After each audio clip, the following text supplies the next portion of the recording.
I think I'm going to move on to this piece. I'm going to read this piece in full because I think it's extremely important. For those of you who don't know and aren't aware, this article from New Eastern Outlook, written by Brian Berletic, has been banned off of Twitter. Twitter will not allow this article to be proliferated through its social media platform. It's completely banned it. I tried to share this myself on my Twitter feed, and it simply wouldn't allow me. The message I got back was, Twitter considers this too dangerous. Okay? So this is banned knowledge. And what this is Brian Berletic taking us through the Rand Corporation's statements and policy decisions, its policy decisions regarding how to deal with China.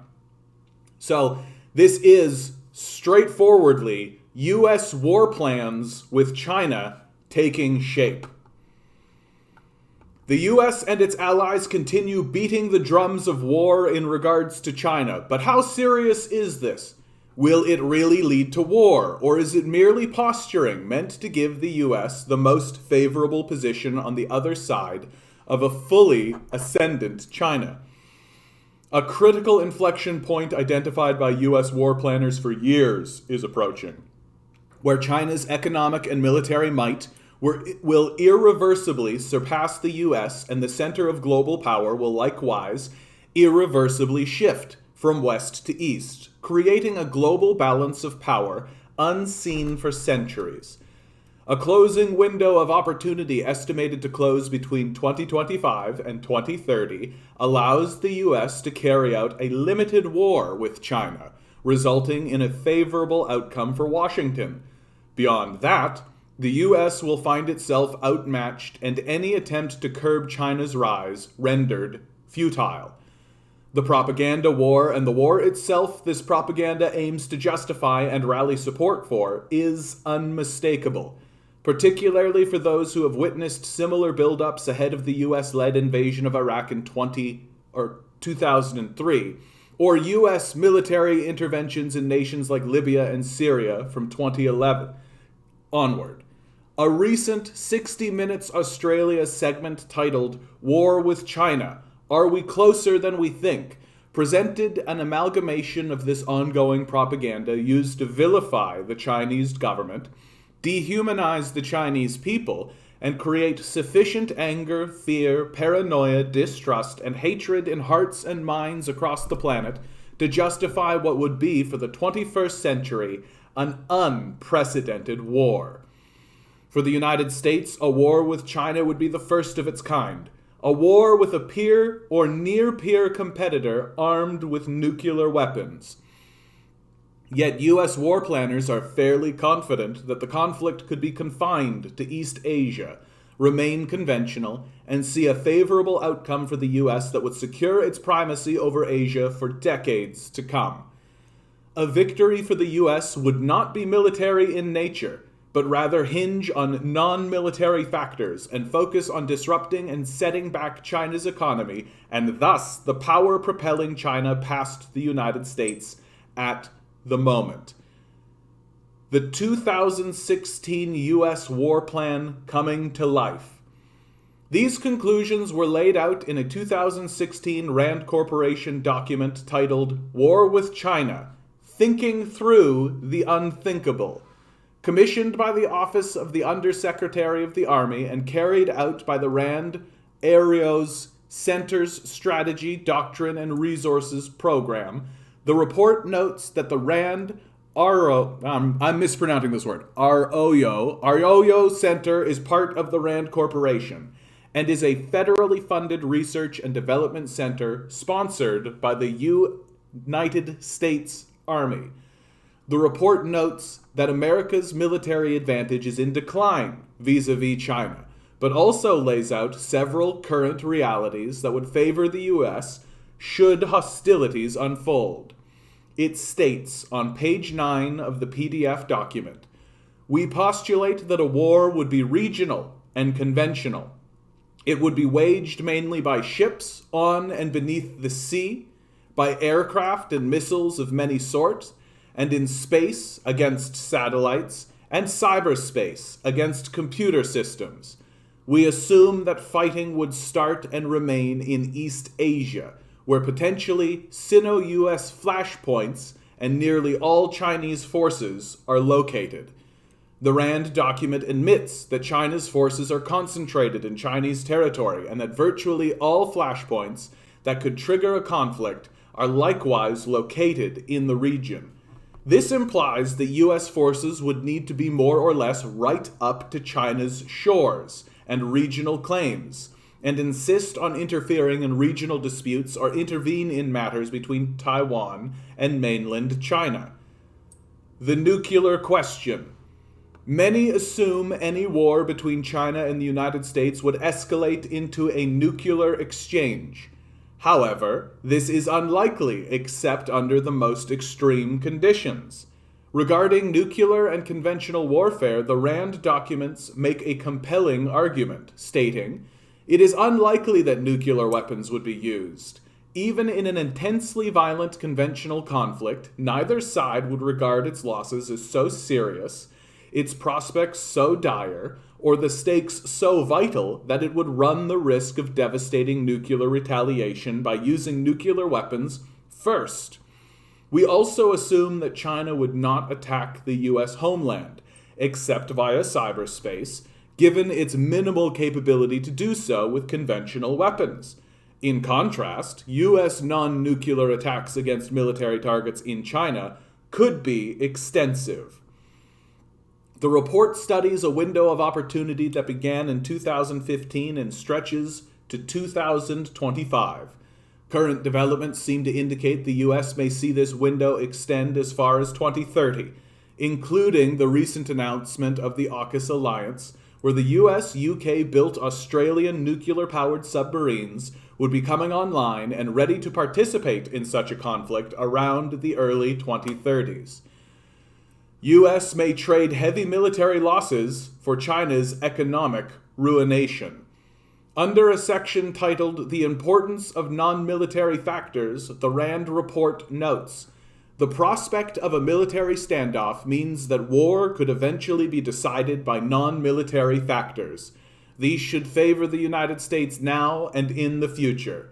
Although war would harm both economies, damage to China's would be catastrophic and lasting, on the order of a 25 to 35% reduction in Chinese gross domestic product in a year-long war, compared with a reduction in US GDP on the order of 5 to 10%. Even a mild conflict, unless ended promptly, could weaken China's economy.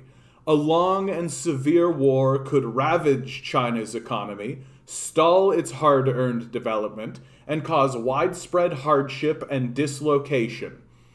Considering the current shape of US-Chinese relations, the emphasis on economics and trade, and the persistent, even desperate attempts by the US to not only inflict as much damage on China's economy ahead of a potential conflict as possible, but also its attempts to decouple from China's economy as fast as possible could be interpreted as tying off a limb before amputation. Preparations already underway to exploit China's economic damage.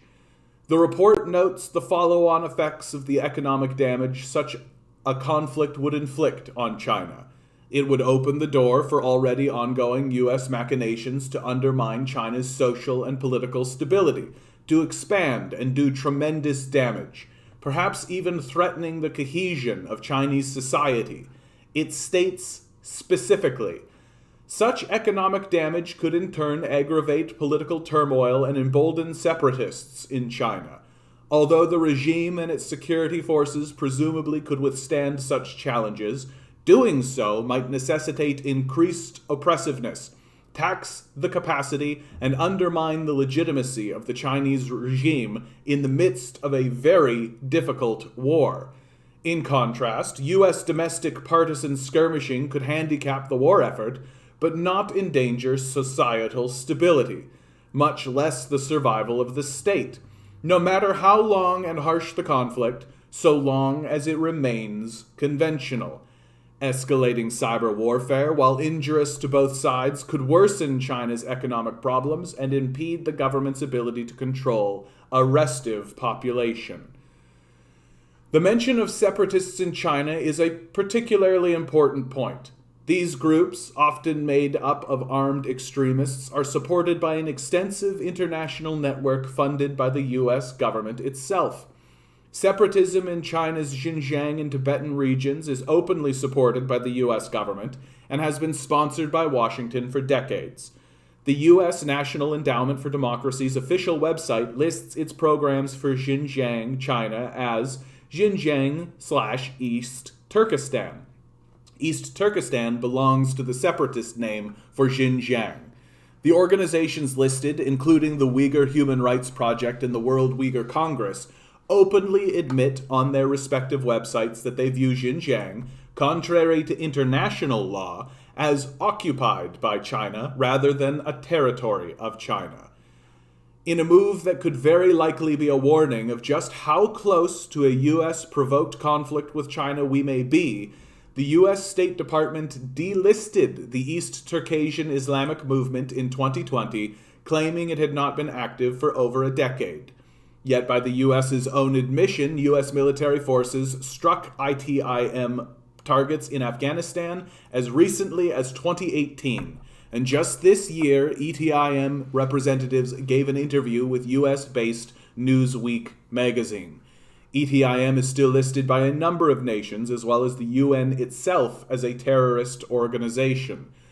Economic turmoil, armed insurrection, and socio-political instability are factors the US has openly attempted to impose on China for decades, and is still placing pieces on the game board towards this objective. If a conflict were to break out, those pieces would clearly already be in place to maximize Washington's ability to exploit economic damage inflicted by the conflict. Targeting China's trade lanes at sea. The Rand paper notes specifically the impact on Chinese trade a conventional conflict confined to East Asia would have. The report notes, while the United States has sophisticated sensors to distinguish military from non-military targets, during war it will focus on finding and tracking the former. Moreover, Chinese ISR is less sophisticated and discriminating, especially at distance. This suggests very hazardous airspace and sea space, perhaps ranging from the Yellow Sea to the South China Sea, assuming that non-Chinese commercial enterprises would rather lose revenue than ships or planes. The United States would not need to use force to stop trade to and from China. China would lose a substantial amount of trade that would be required to transit the war zone. The United States expressly threatening commercial shipping would be provocative, hazardous, and largely unnecessary. So we posit no U.S. blockade as such. Of course, the U.S. has a variety of tools at its disposal that it regularly uses upon the international stage to impede free commerce. It is an irony, since Washington often accuses Beijing of threatening such commerce in regions like the South China Sea, while Washington is actually impeding it on a global scale. NPR, in its 2020 article, U.S. Seizes Iranian Fuel from 4 Tankers Bound for Venezuela, would note, according to the Associated Press, quoting unnamed U.S. officials, no military force was used in the seizure of the cargo, and none of the ships was physically impounded. Instead, U.S. officials threatened ship owners, insurers, and captains with sanctions to force them to hand over their cargo, the AP reported. Because of America's still formidable grip over international media, it would be extremely easy to sink vessels engaged in commerce and blame it on China or claim it was accidental. A total blockade would not be necessary to deter the majority of commerce in the region.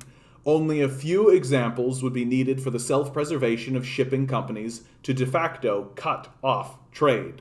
Another concerning warning side was the Pentagon's restructuring an entire branch of the U.S. Armed Forces, the U.S. Marine Corps, to specifically fight a single nation, China, in a very specific region, East Asia, with very specific tactics, shutting down straits used for commercial shipping.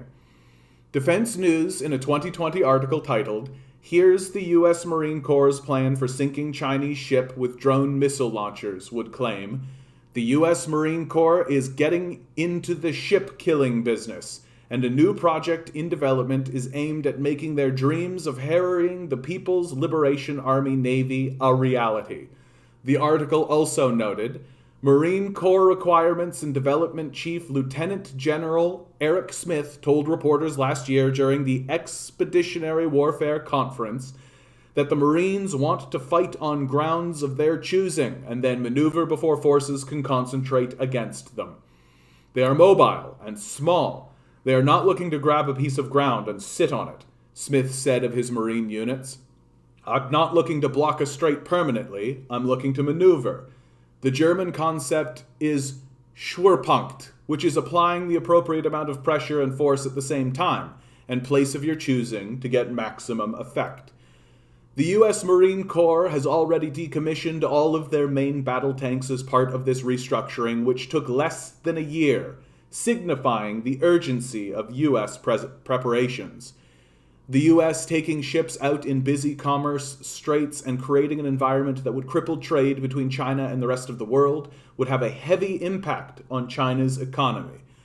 On page 64 of the PDF document, RAND includes a graphic depiction of China's projected GDP losses versus the U.S., giving us a compelling motive for the U.S. to wage a war it knows it will suffer heavy military losses amidst, but emerge economically stronger than a China that will otherwise, barring such a conflict, surpass the U.S. within this window of opportunity.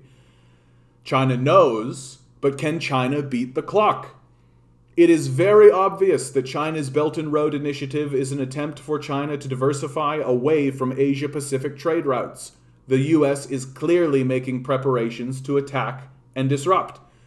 Pipelines running through Pakistan as part of the China-Pakistan Economic Corridor and through Myanmar to Kunming in Yunnan province would help move hydrocarbons bound for China from the Middle East without passing through waters the U.S. could disrupt in the conflict it is clearly preparing for. However, these alternative routes are already under attack. U.S.-sponsored separatists operating in Pakistan's southwest province of Baluchistan's regular attack and kill Chinese engineers and the infrastructure itself. Protests organized by the U.S.-sponsored opposition groups target Gwadar Port, CPEC's terminal.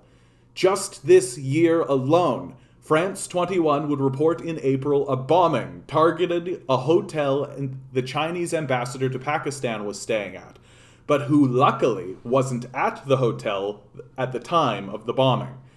In July, the BBC reported that 9 Chinese engineers working on CPEC projects were killed in a targeted attack. And according to Reuters, in August 2nd, 2 children were killed during a suicide bombing targeting Chinese engineers in Baluchistan. U.S.-backed opposition groups have been attacking Chinese investments in Myanmar since the military ousted the U.S. client regime headed by Aung San Suu Kyi and her National League for Democracy.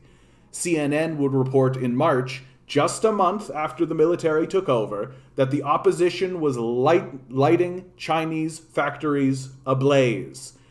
U.S. government-funded Myanmar opposition media outlet, the Irrawaddy, published an article in May titled, "Deadly Attack on Pipeline Station Spotlights China's High Stakes in Myanmar," claiming, "The importance of the project was highlighted in February when Chinese officials held an emergency meeting with Myanmar officials, at which they urged the military regime to tighten security measures for the pipelines.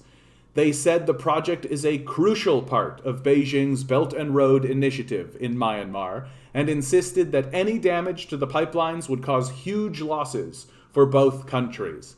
The request came amid growing anti-China sentiment in Myanmar, where protesters, angered by Beijing's blocking of the UN Security Council efforts to take action against the coup leaders, have threatened to blow up the pipelines."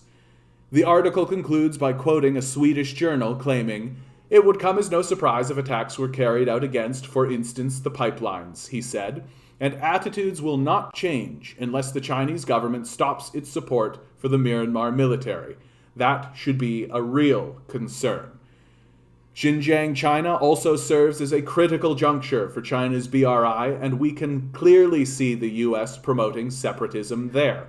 The recent Uyghur Tribunal, organized by the above-mentioned US-funded World Uyghur Congress, aims at further undermining Beijing's efforts to counter US-sponsored armed separatism in Xinjiang by placing additional international pressure on China for implementing necessary security measures to prevent it.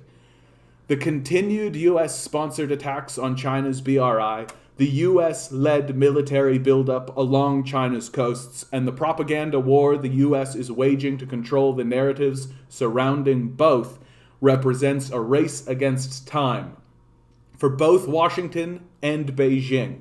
For Washington, it is an attempting to create the conditions in which Rand predictions of China's economic devastation following a conventional conflict confined to East Asia can be transformed into reality. For Beijing, it is attempting to run out the clock and assume the economic, military, and political power it needs to fully deter any such conflict, and assume its position as the largest, most powerful economy on Earth. All things being equal, China has the world's largest population, a population that is hardworking and well-educated. China's educational institutions are producing millions more science, technology, engineering, and mathematics graduates than the US per year. China's massive trade networks ensure its economy has plenty of resources.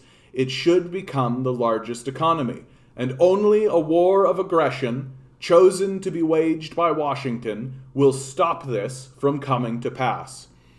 U.S. foreign policy in the 21st century has demonstrated in action the true nature of its foreign policy versus what Washington's politicians say with words from behind podiums, or its media says in front of cameras, about a rules-based international order.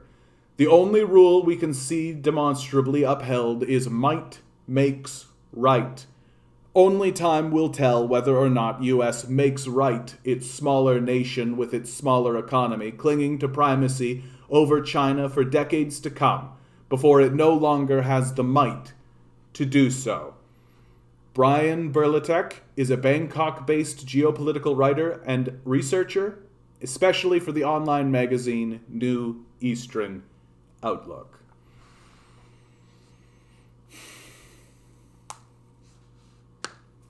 I mean, the US are the Nazis on the world stage, right? Like, I've been saying that for a long time now, right? That the US are the Nazis on the world stage, that they are preparing, like, you listen to the way that they're structuring themselves, right? We want a mobile force that's capable of going in, destroying things, and leaving, right? So the United States military is literally reshaping itself to become a terrorist organization, right? That it's not about taking land and holding stuff or any of that. It's about hit and run tactics. It's about marauding, right? It's about going in and destroying infrastructure, terrorizing people, right? The United States is outright structuring itself to become just a terrorist organization, and that's the way it's going to interact with the world moving forward. The plans that it has outright explicitly stated here, and you can take a look at this document if you would like, right? Here's the Rand Corporation document, War with China, Thinking Through the Unthinkable. You can go through it if you like. And what's key about this particular article, especially, is that it's been banned on Twitter. I won't be too surprised if YouTube comes at me for having read this out loud and posting it, because this is the clip. I'm clipping this and putting it up, because Twitter doesn't want this disseminated in the public. That the powers that be do not want people to have journalists doing journalism to actually report on important issues of the day. People don't want... the people with power don't want the populace to understand how serious the war effort against China actually is. Because there's already a great deal of war weariness in the public. That the public has actually stood up against the powerful before and prevented certain conflicts from happening for a period of time. Will the populace simply, even as it's been heavily propagandized as it is, will the populace simply go along with a war with a nuclear power? It's hard to believe that the American populace, as bloodthirsty as it is, as much as it's shouting for war constantly, and as much as it defines itself through war, it's very difficult for me to believe that the average American would go along with the idea that we should be picking fights with enormous economies that have nuclear weapons already built and ready to deploy. And I find that this assessment from the Rand Corporation that they can maintain the level of the war to conventional warfare is psychotic. It's this arrogant belief that comes out of America that believes that we can control war. War is its own thing. That's why the ancient Greeks created a god of war, because they understood that war itself is a force that maintains its own energy and propels itself forward. And once you unlock the Pandora's box of war, this idea that you're going to be able to control it and mitigate nuclear capability, that nuclear bombs will not come into play, I think is completely childish and comes from a deep, deep place of arrogance and sociopathic narcissism. Once the war with China begins, it won't simply stop, right? Take a look at the wars that happened throughout the Middle East. Take a look at the wars that happened throughout Africa. These wars are unending. There is no end in sight to any of them, including the quote-unquote war in Afghanistan that they ended, right? Leaving behind privately owned military groups and corporate-sponsored armies to continue the war effort on behalf of the American empire. And the idea that America will launch itself into a full-scale war with China that will be limited in scope, you have to be absolutely insane to believe that that's the case. We literally have examples of exactly the opposite thing happening right now. Right now. They are still unfolding. Remember how they said that Iraq would be a dust-up? Iraq would end so quickly. The war in Iraq would end so quickly. Be months. George W. Bush stood on a carrier, mission accomplished. War's still going. War is still going. A war with China will never end. And the idea that America will go in there and blow up China and take out 25 to 30% of its economic power, and the Chinese will just roll over and accept that they will be incapable of fighting back, that they will be incapable of doing damage to the Americans. I think that we are looking at a very similar situation to when the Nazis invaded Soviet Russia. That Adolf Hitler and the Nazis misunderstood the productive capacity of the communists. And that should the United States light this candle and start this war, the Chinese will show them what communist production looks like. And the Americans will be humiliated, isolated, and destroyed for what they are doing, but not before they manage to wreak havoc on an otherwise peaceful nation whose only crime seems to be to build a nation more effectively than America can. I pray to any spirit or God or force of nature that has the power to hear that this war does not occur. It will be senseless. It will be pointless. Even if America is completely victorious in its objectives, it will be utterly pointless. Because at the end of the day, China can build faster than the United States can bomb. All that's going to happen is people will die for nothing. If I was part of the United States military and I was being told to prepare for war with China, I would resign. I would take the jail time. I would not participate in what is clearly a war of aggression, as fascist as any war that has ever happened on the planet, on the same scale as Adolf Hitler's Nazis. We should stand up against this, and should it occur, we should protest en masse if we shouldn't already be protesting already. So please be sure to like, share, and subscribe, right? Hit those buttons, hit those bells before we're all incinerated in a nuclear fallout. Hey, take some of that money, throw it into my Patreon account. Why not? I live stream 6 to 9 p.m. Come on board. This is what we're talking about.